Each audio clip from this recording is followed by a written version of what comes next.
I'm muted. Hi, we're live. Hello, ETHDenver. Hello, Makerspace. Everyone who's watching us on YouTube, Twitch, Twitter.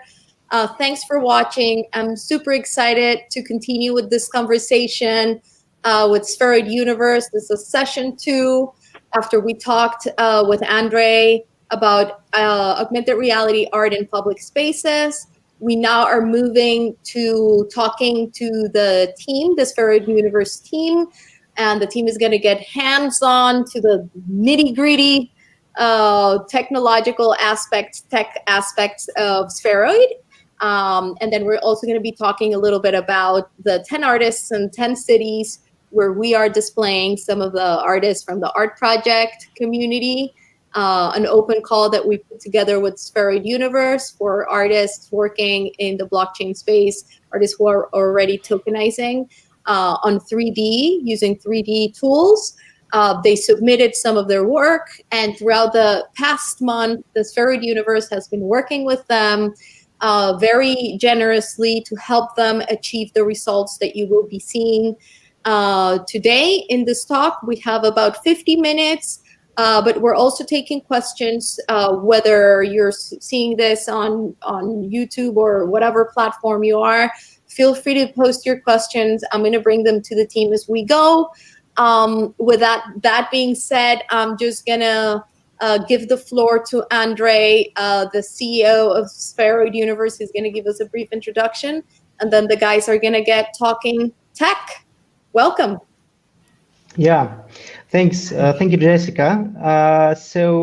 Yes, I'm Andre, and I would like for you to meet our team.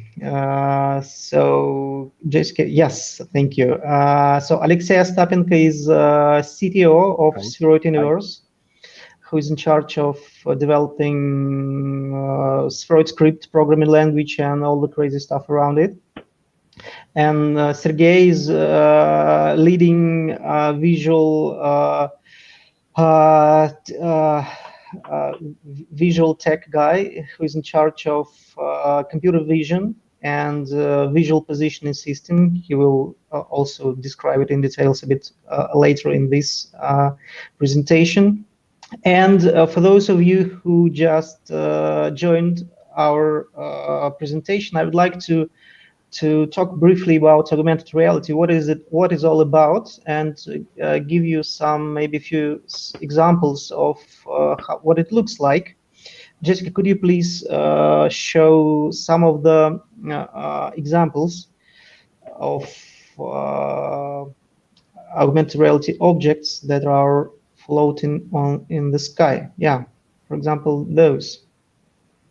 So this is the example of augmented reality objects. What is augmented reality? It is basically overlaying virtual objects overlaying the real world. And could you please play several more samples, Jessica?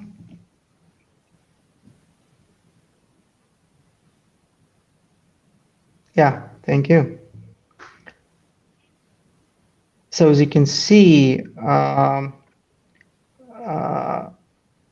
those objects are moving in the real world, and it is different location from the video that was before, and we have a third video as an example.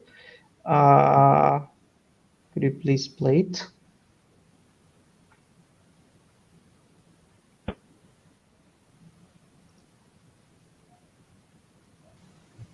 Yeah, thank you.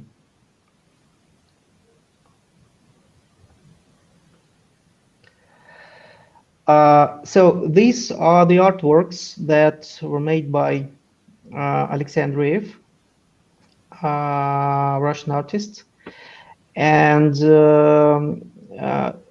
they were like in two-dimensional shape in the beginning, and then we've met and collaborate with him on creating 3D version of those objects and placing those in augmented reality.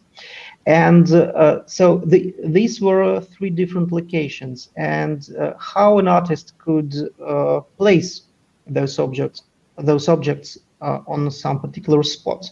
Well, there are basically two methods.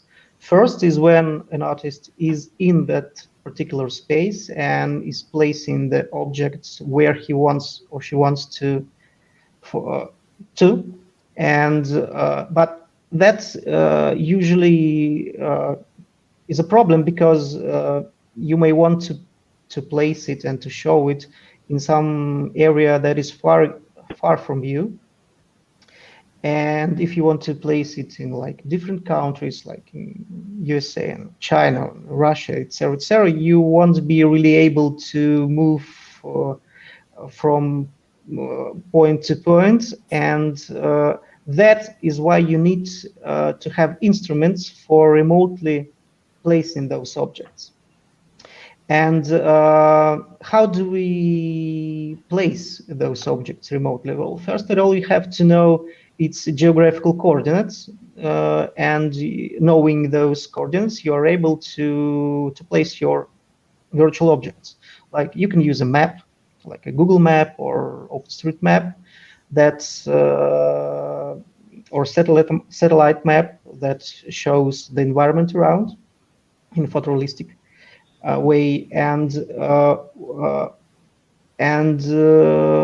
after you placed these objects, another user that want to view it, so your audience will be able to visualize to view it when they are in the spot that you've placed your objects at.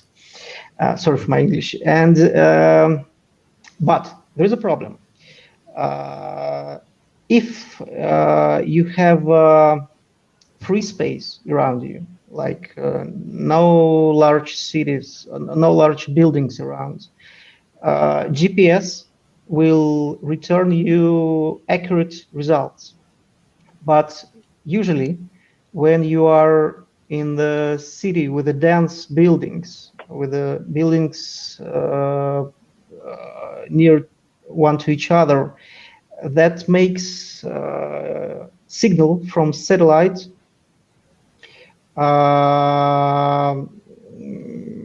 to reflect from the buildings, and that leads for augmented reality device for your mobile phone to position itself with a high error rate. Like it could reach up to 10 or 30 or even 50 meters. And that, in some scenarios, that is okay, because if you have a big object and you have some large streets, and it is not a problem if your object is shifting from 10 meters on the left or 10 meters on the right. You can even not see the difference. But when you want your objects to be placed in some particular space over some particular, I don't know, statue, or if you want to centimeters accuracy, you have to use different approach, because GPS won't be able to give you the result, this high accuracy result. And that is what we are in Shperoid Universe is working on. It is called Visual Positioning System. It is based on imagery gathered by our community, and crowdsourcing of creating this imagery database that helps to position AR devices with a very high accuracy. And I would like to for Sergey to continue this presentation and talk a bit about visual positioning system, about how it works, what does it looks like, and maybe we can start from video of Shperoid Earth project, which is about crowdsourcing this data. Jessica, are you able to play it now?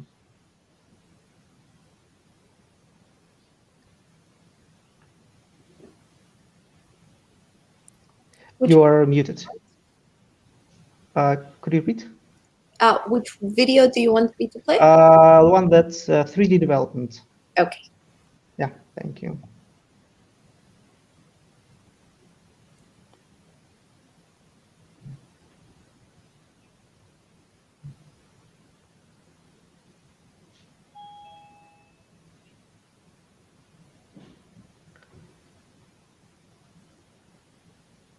It is not playing yet, but it will start in a moment, I believe. I truly believe.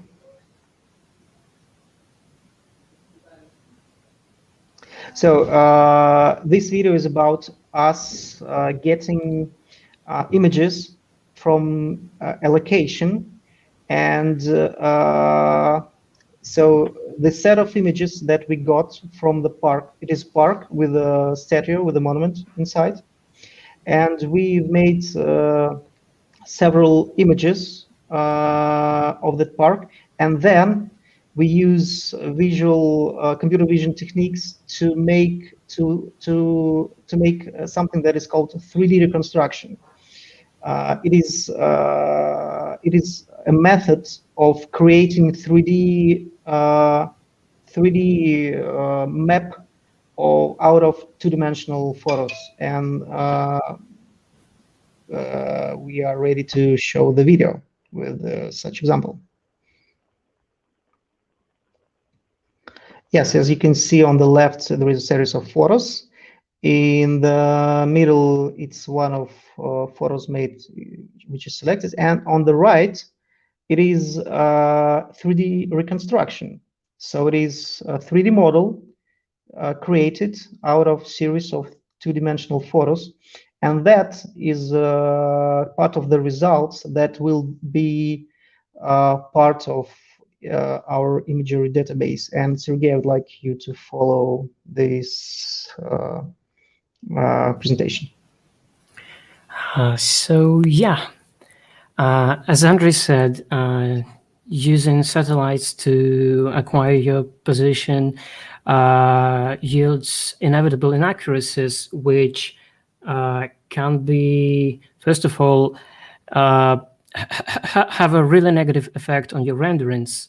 To properly render a virtual 3D object, to render it in a realistic way, you also need to account for lighting and materials of the objects around you, which GPS positions wouldn't be enough for. But even further than that, if you try and place a virtual object whose position is tied to a real object in the real world, you really would want to avoid such inaccuracies in the rendering as that object overlapping or intersecting with your real world objects.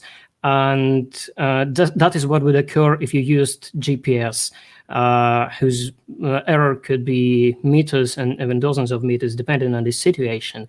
So what we want to do is we want to acquire a centimeter, or if possible even millimeter level accuracy.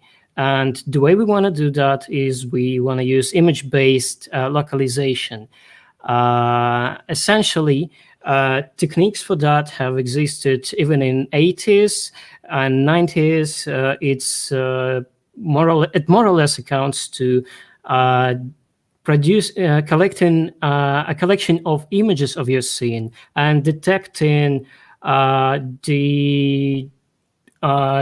the identical points and geometric primitives on those objects, and using that information, knowing that you observe the same point from multiple different views, to come up with a coordinate system and 3D scene resembling your real world, which you can later use to position yourself in the real world, given a new image. So the way it works is you need to snapshot your real world in advance. You need to collect images from different views and in different lighting, and use that to come up with scene representation for every possible place you want to localize in later. And you want to collect such information, preprocess it in a way that would allow you to really quickly find the scene where you're positioned in, and then match your image to the geometric primitives and things you've detected earlier. So this has two challenges mainly. First, and really the reason such techniques wasn't widely used before in the previous century is that you want your algorithm to be robust to changes in lighting and in views. And what classic algorithms did is they used some handcraft mathematics to describe points in an image, so they can match and figure out that the 2 points on 2 different images are really the same. And those handcrafted features weren't really invariant to perspective deformations, weren't really robust and invariant to changes in light. And when you can have the same scene in daylight and in night light. And the way we handle that currently is we use deep learning techniques so that we can train neural networks specifically crafted and trained in such a way that they produce descriptions of objects in an image that would be sort of similar on different images taken at different times and with different cameras, which would also allow you to use even lower level quality cameras. The second challenge is when you want to localize in such a large scale, as in you come into a random city in a random country, a random place on the earth, and you want to be able to localize there, get your exact position using just an image, a photo from your camera. So the challenge here is you not only need to collect this huge amount of data, you also need your algorithm. You need to be able to scale a pipeline in such a way that it dedicates the words to specifically to the nodes which know how to localize in a specific place you want to. The challenge is to scale with respect to geography, this sort of thing. I guess I should make a pause now and get to a more interactive way of talking, right?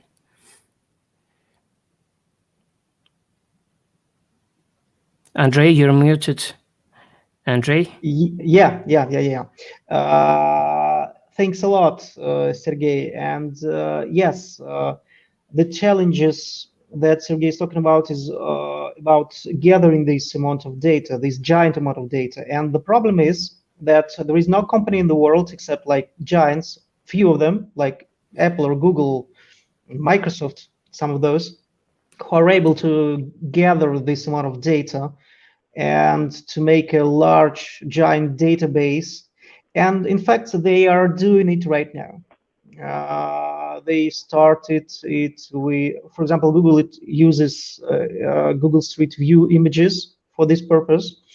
And different companies use different approaches and techniques, but they all do it.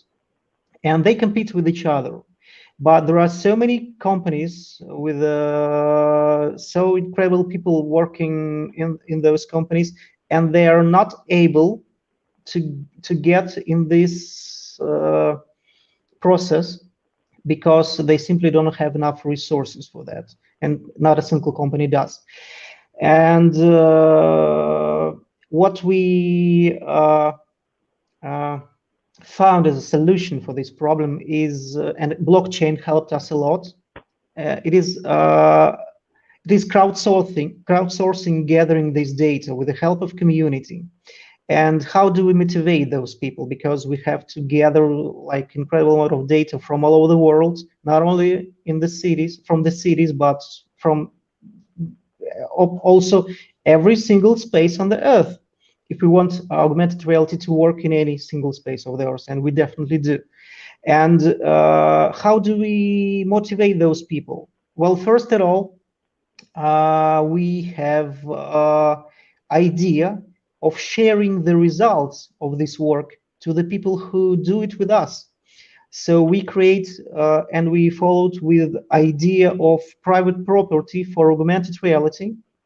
So we've divided the Earth for like squares, 50 by 50 meters, like 2,500 meters. And we call it space, like spaces of Shperoid Universe, and we reward community with those spaces, so they are able to first collect the data for those spaces and then later to monetize it. So when a developer when any developer will want to use and create some augmented reality game, for example, or something that will need to have high accuracy, they will have like several options. The first option is to use clouds that IT giants create, like Apple, Google, as I already mentioned those. And another idea is that they can create it by their own with a collaboration in a collaboration with companies from all over the world. They can create apps and they can connect to the Shperoid Earth project that unites those developers and people for creating this giant visual database and sharing its results, its financial results. And so to make it possible, we've created a programming language that is called Shperoid Script and instruments for developers. And I would like Alexei to follow the discussion and to present those in some details. Alexei? Thank you, Andrew. Hello, all.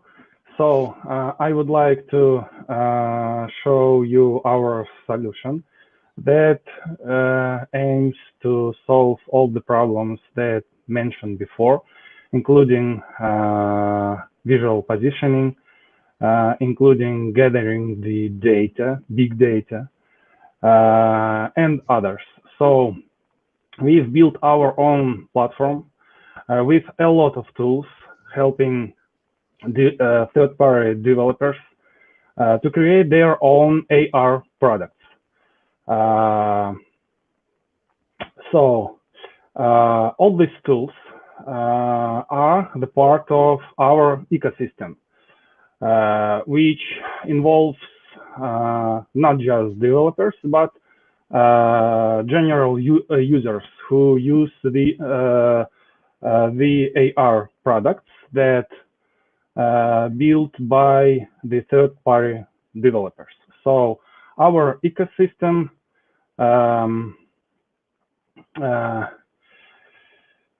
is the platform that can help to gather all the data. This data is the visual data, and our computer vision engine that solves the positioning problem uses this big data. And to do that, we need a lot of AR products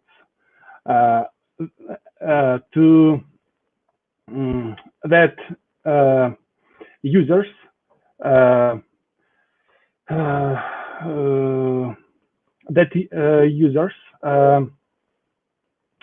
should be interested in using the app, should be interested to gather the data, and that requires to create an interesting XR experience.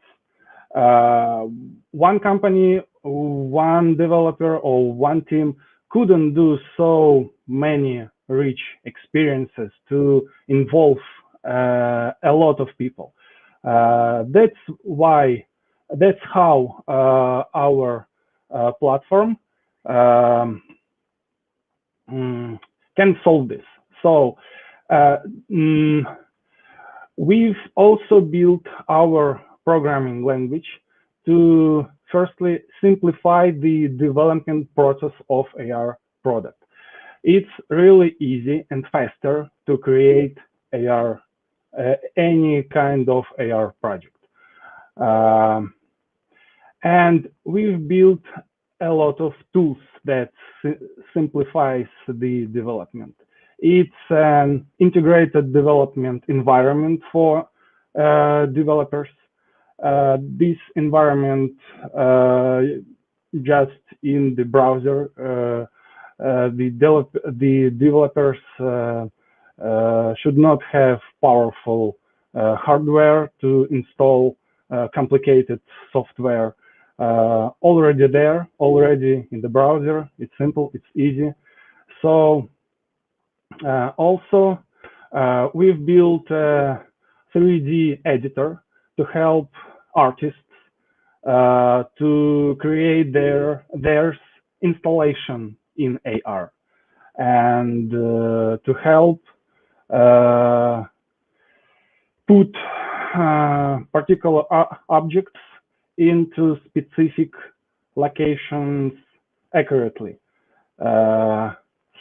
So also our ecosystem allows the developers run their products inside our ecosystem or create their own white label applications by their own brands.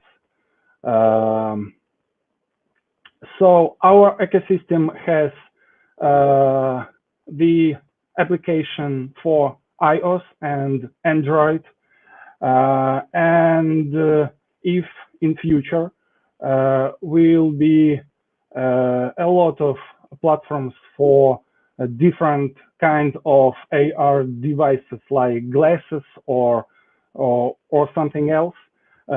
We actually are expecting that there will be a lot of devices, a lot of platforms, not just iOS and Android. And one of the interesting character or feature of our platform is cross-platform feature, which means that a third-party developer can develop his or her product using the our programming language, which is Shperoid script, and this product will be able to run on any devices and any AR devices and on any platforms. So another interesting feature for AR and XR experience is multiplayer experience, which means when one user can interact in the shared AR environment with another players, interact with them, and communicate with them, and build the AR games like, for example, shooters or quests or anything else. And this theme, this topic is closer to game development. And in game development, there is one of the most important problem on the backend side, on the cloud. The most important problem is high load, the decentralization, and so this cloud should be reliable, scalable.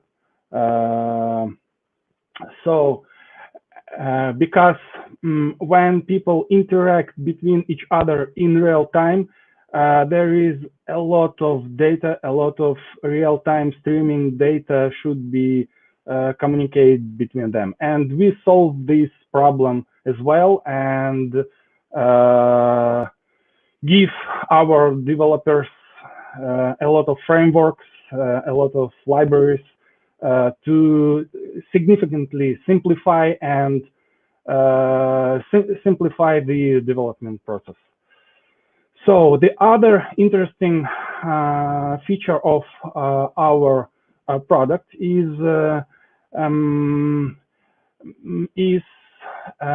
energy consumption. So if we use alternative cross-platform solutions like popular solutions like Unity 3D or Unreal Engine, it's good platforms. But if you start the AR projects using them, you can see that your battery energy goes down quickly. And that is a problem because mobile devices has no powerful hardware abilities rather than desktop devices or laptops. So, which means to use another approach, which called mobile first approach, which aims to solve energy problem. And our iOS application and Android application, where all the AR products running, these our applications are very energy efficient, that allows end users play a long time. So the last interesting thing of our platform is API. We've built rich API that allows to communicate between the app of the third-party developer and our platform. Also, this API allows to interact between products of different developers. And this leads to grow our ecosystem when a new developer shouldn't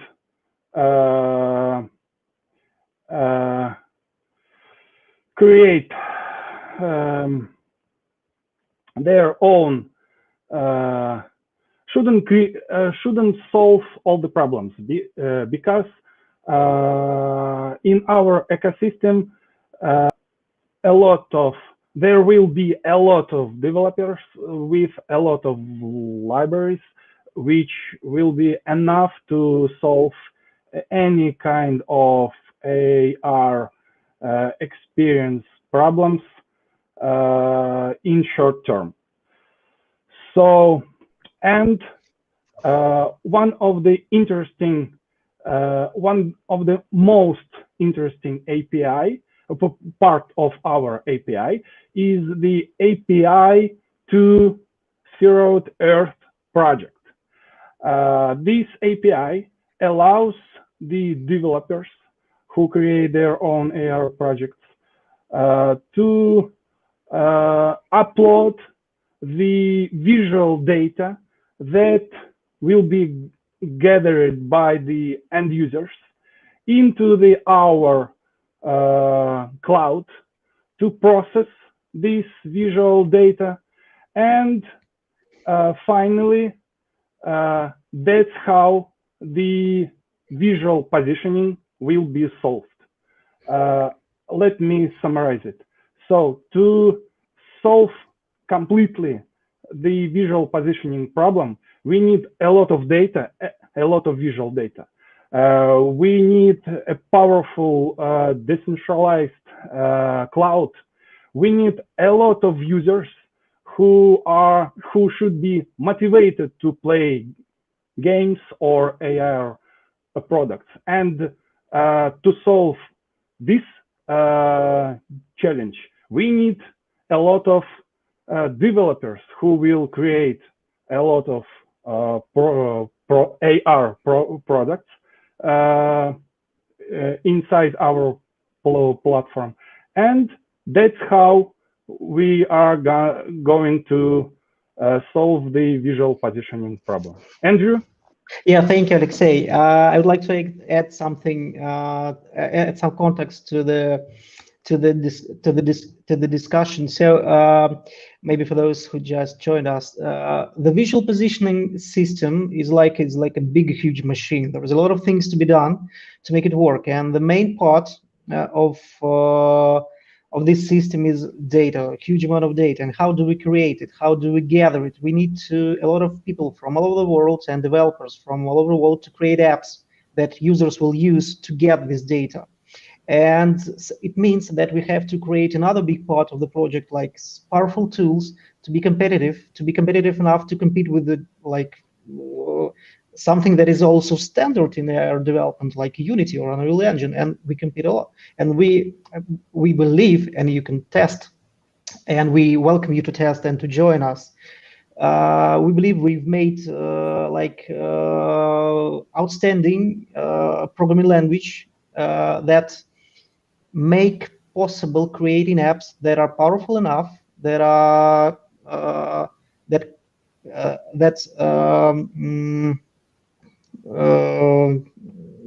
do not use a lot of battery.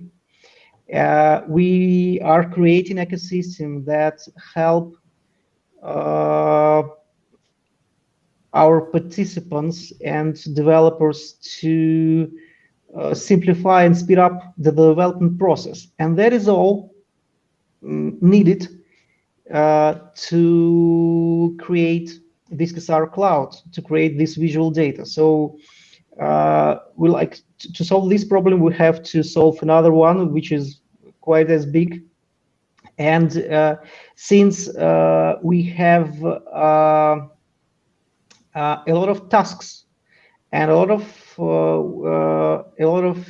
things to solve, we welcome the developers who are interested to join our team, who are interested to join our work, and to collaborate with us, to ask us to develop the tools they need in their work, so we will be able to develop it based on your requirements. And we are welcoming developers to collaborate on creating open shared XR cloud that we will monetize all together with and we'll create it. So yeah, we started from visual positioning, and we have to describe and to dive a little bit in details with the different parts of our work.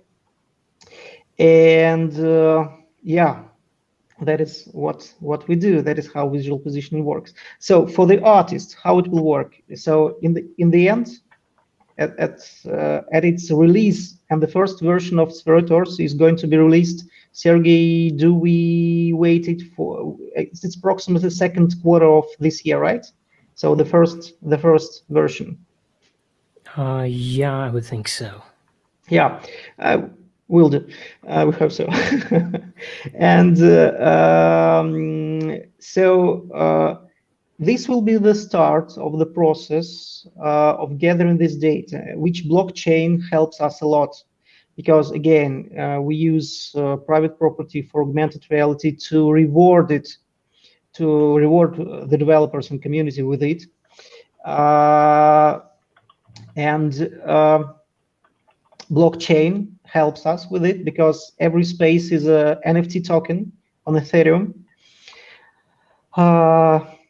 which can be acquired, sold, etc. So the final result of visual positioning system will be the web browser instrument that will help an artist or a developer or game developer or an advertiser to place virtual objects in the particular space and to view it remotely from any place of the earth, and to place it also on any place of the earth, and to see how it looks, and to see and to change and to make some adjustments remotely, and then press place button and bumps, it's there. So yeah, and again, first version we are going to launch on this year, and hope we do it second quarter of this year. Yeah, so that is it.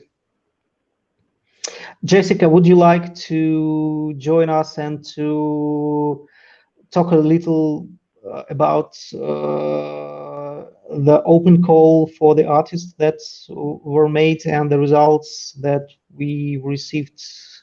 Yeah. Yes, I'm excited to talk about that because I think what we did received a lot of attention. So with the Shperoid Universe team, after we started working with Voxel Bridge, we developed this friendship, I would say. Yeah, it is. Yeah, and then I think we just see the potential of working together, that it's beneficial for all of us. It's beneficial for the Shperoid Universe team because obviously we bring traction to the project, and it's beneficial for the art community because the know-how, the knowledge that you have, it's of extreme value. So I see this collaboration with you as very successful. So when I was invited to put together ETHDenver Makerspace for the fourth time, because ETHDenver started in 2015, and I started with them then, and we created a space that we called the Makerspace to bring together projects working with blockchain and to bring artists and to bring developers to join the space and sort of hack art. And this is the first time that we go virtual, but when we were doing the Makerspace in the physical space, it was really interesting because we would see projects bringing drones, projects bringing hardware and software integrations, and artists who are interested in light and sound, and nobody really knew what they were going to do.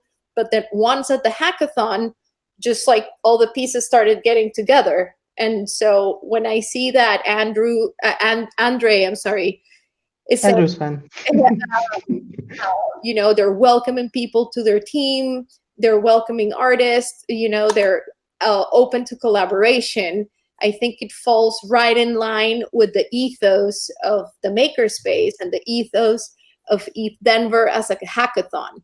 So I expect that maybe some hackers from ETHDenver or developers in blockchain are seeing this, who are maybe putting together a project for a bounty, and maybe their research or their project fits in within the technology that you have. Then I would just encourage you to reach out to the team. Where can people reach you, Andre? Just to give you a shout out on like your contact. We have our website and the Telegram group over there, so feel free to join it. Feel free to ask questions and to share the ideas of collaboration. We are there. We are in discussion always, and also you could write on Twitter, on our Twitter, so and we respond. Yeah. Sorry to interrupt you. Shperoid Universe .io. .io. That's it. Yeah. Exactly. So yes. That being said, getting back to the open call, the open call falls also in line with that collaborative nature, to get artists who already have a certain knowledge of 3D rendering, creating three-dimensional objects, who perhaps have never tried showing their art on virtual reality, on augmented reality. So it's like providing that bridge between you guys and the artists. So we received about, I think I would say something like, I don't know, 20, 17. Yeah, something like 20. Yeah. And it was really incredible to see your team work with the artists by the hand, walking them. This is what you need to do. This is this. So for those of the artists who took advantage of this opportunity, I'm sure they're very happy to see the results, because they're really outstanding. And I hope, that you continue contributing to the art community. Maybe we can in the future elaborate more. Definitely. Myself and you guys are already working on the voxel bridge, which is a big undertaking. So you, the audience, will be seeing some of those results coming up soon. And I guess for the magazine, because the Shperoid Universe is also putting together their first edition of a magazine about augmented reality and art, which is called AR. Art Monitor. What? AR Art Monitor. Art Monitor. Yeah. Yeah, that's it. Art Monitor. And so this exhibition with the 10 artists that we selected, let me share the image actually, is displayed in different cities, as you saw with the Giga objects, but they're also part of the magazine. And so I was happy to invite the artists to apply. I was very excited to see the submissions and make a selection of the 10 artists. In my selection, I kept in mind kind of what I saw to be the common denominator of the art, which was like approaches to sort of fantastical shapes, fantastical figures, things that were not really trying to resemble reality, but kind of going more sort of in the side of imagination. Try to make a selection of works that were all sort of in that same line. And then I also wrote curatorial brief text, and I called the exhibition, I call it Breaking the Screen, because I see that the virtual reality object sort of breaks that monotony that we have been seeing with experiencing digital art through our flat screens. And even though you still need a screen to view the object, you have a more physical relationship with this sort of illusion, So the fact that your body becomes part of the experience, even though you're still using a screen, you are breaking that barrier between the two-dimensionality of the screen and that sort of monotony that I see sometimes with digital art, that sometimes it gets kind of boring because it's all on the screen, and we're on our screen so much that it's almost like we need to get out of it. So so the exhibition is called Breaking the Screen, and it sort of addresses that break that is happening between digital art living in the computer and its new relationship with the body. So excited to see all the pieces. We have some examples that we shared already. We saw it on geolocation. We saw this one, and I think we saw another version of this one. But I guess, and I think this one was also there. It was a really great experience. Thank you for facilitating your expertise. And thank you for your work and for all the stuff that was done to make it possible. And we'll definitely share the link soon for the AR magazine for its web version. We have launched augmented reality version of this magazine in XR Hub, which you can download on Play Market. And also we are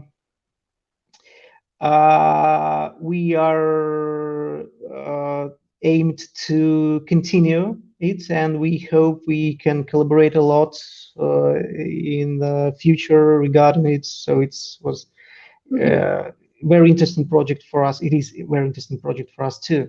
Yeah.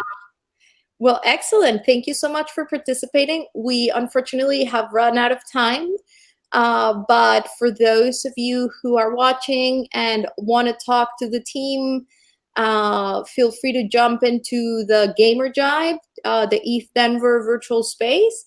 Some of the team members will be there in avatar form. Yeah. They'll be able to answer questions. If you are not able to do that, feel free to reach out to them, shperoiduniverse.io. And thank you again. You guys have a great rest of your day, and congratulations. Thank you. Awesome job. You're fantastic. Thank you, Jessica. Thanks a lot. Thank you. Yeah, thank you. Okay. Bye-bye. Very nice. Bye-bye. Thanks.